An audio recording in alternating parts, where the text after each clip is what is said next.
तर ही सध्याची दिल्लीमधली ही परिस्थिती आपण पाहतो। या ठिकाणी जोरदार आंदोलन सुरू आहे। दिल्लीतले सगळे अपडेट्स आम्ही तुमच्यापर्यंत पोहोचवत राहणार आहोत। मात्र आता पाहणार आहोत राज्यातल्या आणि देशभरातल्या बातम्या वेगवान स्वरूपात 25 मिनिटांमध्ये 50 बातम्या।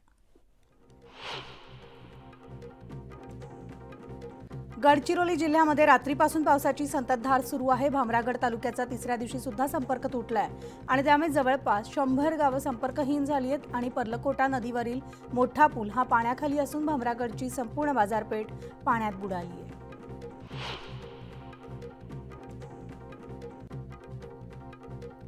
सांगलीमधल्या कृष्णा नदीची पातळी 6 इंचानं घटली आहे तर वारण्याची परिस्थिती जैसे तेच आहे। जिल्ह्यामधील एकूण 4065 नागरिकांचं स्थलांतर करण्यात आलं आणि सोबतच जनावरांना सुद्धा सुरक्षित स्थळी हलवण्यात आले। जिल्ह्यामध्ये कृष्णा आणि वारणा नदीकाठची हजारो हेक्टर शेती आता पाण्याखाली गेली आहे। यामध्ये भात, सोयाबीन, ऊस आणि भाजीपाला अशी अनेक पिकं पाण्यात गेल्यामुळे शेतीचं मोठ्या प्रमाणात नुकसान झालंय। कृष्णा काठावरील गावांना आता काही अंशी दिलासा मिळणार आहे। कृष्णा नदीची झपाट्याने वाढणारी पाणी पातळी आता संथ गतीने होती आणि जिल्ह्यामधील पावसाचा जोर ओसरल्यामुळे पाणी पातळीमध्ये वाढ मंदावली आहे। मात्र शहरातील पूर पट्ट्यातल्या सखल भागांमध्ये सुद्धा पाणी आहे। सांगलीमधल्या चांदोली धरणामधून सध्या 16,385 क्युसेक्स वेगाने पाण्याचा विसर्ग सुरू आहे। त्यामुळे आता धरणाच्या दरवाजातून बाहेर पडणारे पाणी नदीपात्रात येऊन मिसळते आणि धरणाच्या विसर्गाची ही विहंगम दृश्य निसर्गप्रेमींनी आपल्या कॅमेरामध्ये कैद केली आहेत। चांदोली धरण परिसरामध्ये अतिवृष्टीमुळे वारणा नदीला पूर आलेला होता। त्यामुळे वारणा नदी काठावरील गावांचा वीज पुरवठा खंडित करण्यात आला। यावेळेस पुराच्या पाण्यातून नावेच्या सहाय्याने जात महावितरणाच्या कर्मचाऱ्यांनी बंद पडलेला वीज पुरवठा सुरळीत केलाय। कोल्हापुरामधील पंचगंगेची पाणी पातळी घटलेली आहे। पाणी पातळीमध्ये फक्त 1 इंचाची घट झाली आणि सध्या पाणी पातळी 47 फूट 7 इंचावर आली आहे आणि शहरातील अनेक सखल भागामध्ये पाणी साचले। त्यामुळे जवळपास 95 बंधारे पाण्याखाली गेल्यामुळे अनेकांचं स्थलांतर करण्यात आले। कोल्हापुरामध्ये मुसळधार पावसामुळे परिस्थिती गंभीर होत चालली आहे। कोल्हापूरवरून सिंधुदुर्गकडे जाणाऱ्या रस्त्यावर बालिंगा पूल या ठिकाणी जवळपास 10 फूट पाणी आले। त्यामुळे वाहतूक विस्कळीत झालेली होती। दरम्यान ग्रामीण भागातील व्यक्तीला हृदयविकाराचा त्रास जाणवू लागला आणि भर पावसात नेणं शक्य नसल्यानं त्याला बोटीतून पुराच्या पाण्यातून रुग्णालयामध्ये दाखल करण्यात आलं। नागपूरमध्ये पहाटेपासूनच पावसाला सुरुवात झाली आहे। त्यामुळे आता वातावरणात गारवा पसरलाय तर आज नागपूरसह संपूर्ण विदर्भाला पावसाचा येलो अलर्ट दिला आहे आणि सगळ्याच जिल्ह्यामध्ये पावसाचा जोर राहणार असल्याचा अंदाज वर्तवला जातोय। मराठवाड्याची तहान भागवणाऱ्या पैठणच्या जायकवाडी धरणामध्ये गेल्या काही दिवसांपासून पाण्याची आवक सुरू झाली आहे तर धरणामध्ये सध्या 5.79% पाणीसाठा आहे आणि 2 दिवसांपूर्वी हाच साठा आता 4.15% इतका होता तर गेल्या 38 तासांमध्ये जायकवाडी धरणाची पाणी पातळी 1.5% वाढलेली आहे। भीमा नदी पाणलोट क्षेत्रामध्ये सुरू असलेल्या जोरदार पावसाने खडकवासला धरणातून भीमा नदीमध्ये मोठ्या प्रमाणावर पाण्याचा विसर्ग सुरू आहे। त्यामुळे आता भीमा नदीलगतच्या गावांना सतर्कतेचा इशारा देण्यात आलाय।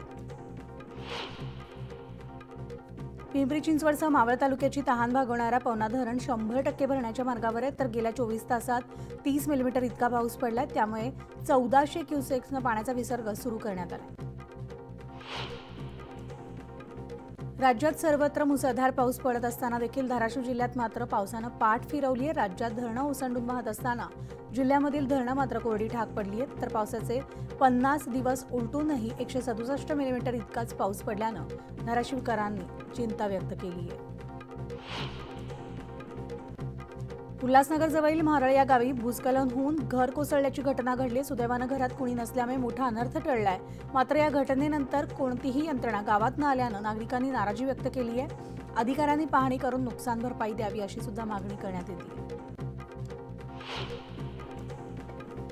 दिल्लीमध्ये मुसळधार पाऊस होत असल्या कारणानं पूरस्थिती निर्माण झालेली असून दिल्लीत जुने राजेंद्र नगर भागात ठिकठिकाणी पाणी साचलंय। शेकडो यूपीएससीची शिकवणी देणारे वर्ग आहेत। यापैकी एक IAS कोचिंग सेंटरच्या तळघरात पाणी शिरल्यामुळे काही यूपीएससीचे विद्यार्थी अडकले होते आणि त्यापैकी 3 विद्यार्थिनींचा मृत्यू झालाय। दिल्लीमध्ये मुसळधार पावसामुळे पाणी साचल्यानं 3 विद्यार्थ्यांचा मृत्यू झालेला असून दरम्यान या दुर्दैवी घटनेनंतर दिल्लीमधील कोचिंग सेंटरसमोर अनेक विद्यार्थ्यांनी आंदोलन केलं। दिल्ली सरकारविरोधात जोरदार घोषणाबाजी केली।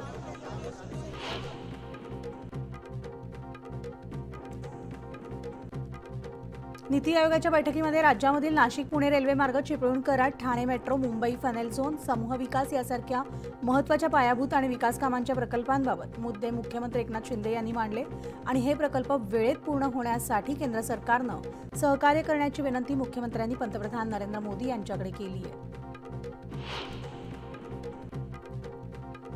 मनसे अध्यक्ष राज ठाकरे आज आणि उद्या 2 दिवस पुणे दौऱ्यावर आहेत। सिंहगड रोड आणि डेक्कन पुलाची वाडी इथं पावसामुळे उद्भवलेल्या परिस्थितीचे पाहणी ते करणार आहेत, तर उद्या सकाळी मनसेच्या कार्यालयात पदाधिकाऱ्यांसोबत बैठकही घेणार आहेत। शिवसेना भाजप या दोन्ही पक्षाकडून कुणबी समाजाला जागा देण्यासाठी स्पर्धा रंगली। शिवसेनेचे आमदार योगेश कदम यांनी कुणबी समाजाला जागा देताच भाजपनं सुद्धा कुणबी समाजाला जागा देऊ केल्यानं दोन्ही पक्षाकडून श्रेयवादाची लढाई सुरू आहे। तर आपण जागा दिल्यानंतर भाजपला जागा आली असं म्हणत विरोधक राजकारण करतात, अशी टीका योगेश कदम यांनी केली आहे। मराठा क्रांती मोर्चाच्या शिष्टमंडळानं शरद पवार यांची भेट घेतली। सरकारनं ओबीसी आणि मराठा समाजाच्या निवडक लोकांना बोलावून आरक्षणावर कायमचा तोडगा काढावा अशी मागणी मराठा नेत्यांनी केली आहे। आम्ही सरकारला पूर्णपणे सहकार्य करू, यामध्ये कुठल्याही प्रकारचं राजकारण आणणार नाही असं आश्वासन शरद पवार यांनी मराठा बांधवांना दिले। प्रकाश आंबेडकरांच्या नेतृत्वात सुरू असलेली ओबीसी आरक्षण बचाव यात्रा आज परंडा आणि त्यानंतर भूमवाशी इथे येणार आहे। तर यावेळेस प्रकाश आंबेडकरांची जाहीर सभा देखील होणार आहे आणि सभेमधून प्रकाश आंबेडकर कुणावर निशाणा साधतायत याकडे सुद्धा सगळ्यांचं लक्ष लागलंय। विधानसभा निवडणुकीच्या पार्श्वभूमीवर आता सगळ्याच पक्षांच्या कार्यकर्त्यांचे मेळावे सुरू झालेत। निवडणुकांसाठी आजी माजी आमदार तयारीला लागलेत। यावेळेस वाढदिवसानिमित्तानं भाजपचे माजी आमदार गोपाल अग्रवाल यांनी कार्यकर्त्यांचा मेळावा बोलावून त्यांनी कानमंत्र दिलाय। भिवंडी लोकसभा मतदारसंघ हातातून गेल्यानंतर काँग्रेसनं विधानसभा निवडणुकीसाठी आता पुन्हा एकदा मोर्चेबांधणीला सुरुवात केली आहे। यावेळी जिल्हाध्यक्ष दयानंद चोरगे यांच्या नेतृत्वाखाली ठाणे जिल्हा ग्रामीण काँग्रेस पदाधिकाऱ्यांच्या आढावा बैठकीचं आयोजन करण्यात आलं। यावेळेस अनेक महिला पदाधिकाऱ्यांनी काँग्रेसमध्ये पक्षप्रवेश केला आहे। सोलापूरमधील मोहोळ तालुक्यामधील अनगर इथं अप्पर तहसील कार्यालय होणार आहे आणि त्याला आता विरोध करण्यासाठी सर्व पक्ष नेते एकवटलेत। येणाऱ्या विधानसभा निवडणुकीवर बहिष्कार टाकण्याचा निर्णय त्यांनी घेतलाय, तर निर्णय मागे न घेतल्यानं रास्ता रोको करत आणि बाजारपेठ बंद ठेवण्याचा इशारा नागरिकांनी दिलाय। आजपासून माओवाद्यांचा शहीद सप्ताह सुरू झालाय, त्यामुळे जिल्ह्याचा संपूर्ण दंड आकारण्यात रेड अलर्ट जारी करण्यात आलाय। या सप्ताहामध्ये पोलिसांवर हल्ले करणं, जाळपोळ करणं अशा हिंसक घटना करण्याचा माओवाद्यांचा प्रयत्न असतो, त्यामुळे त्या सुरक्षा वाढवण्याचे आदेश देण्यात आले। उल्हासनगरच्या गायकवाडपाडा या परिसरात अज्ञातांनी रिक्षाची तोडफोड केली आहे। तोडफोड केल्यानंतर रिक्षा पलटी करून ठेवली। यामध्ये 2 रिक्षाचं मोठ्या प्रमाणात नुकसान झालं। या प्रकरणी अज्ञाताविरोधात शिवाजीनगर पोलीस ठाण्यात गुन्हा दाखल करण्यात आला। नागपूर सीमा शुल्क विभागानं मोठी कारवाई केली आहे। वाघाच्या कातडीसह वन्य प्राण्यांची तस्करी करणाऱ्याला अटक करण्यात आली आहे। वन्य प्राण्यांच्या तस्करीचं रॅकेट सक्रिय असल्याची माहिती मिळाल्यानंतर कारवाई करण्यात आलेली असून यामध्ये 6 जणांना अटक करण्यात आली आहे। गोंदियाच्या नवेगाव बांध परिसरामध्ये पुन्हा हत्तीची दहशत पाहायला मिळते, तर मोरगाव अर्जुनी तालुक्यामध्ये हत्ती असल्याची माहिती वनविभागानं दिली आहे। त्यामुळे आता शेतकऱ्यांनी सतर्क राहावं असं आवाहन वनविभागाकडून करण्यात आलं आहे। आणि या बातम्यांचा बुलेटिनमध्ये छोटासा ब्रेक घेऊन लगेचच परततोय। पाहत राहा न्यूज 18 ग्रुपमध्ये।